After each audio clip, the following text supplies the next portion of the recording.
ഭയങ്കര സന്തോഷമുണ്ട്.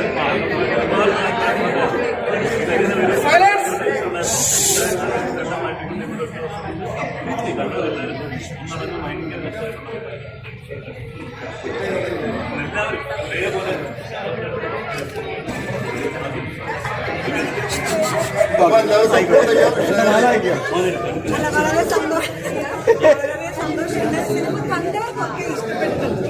അപ്പൊ ഇനി കാണാത്തവരെ കണ്ടവരെല്ലാവരും പറയാം, നല്ല അഭിപ്രായങ്ങൾ ഞങ്ങളെ അറിയിക്കാം.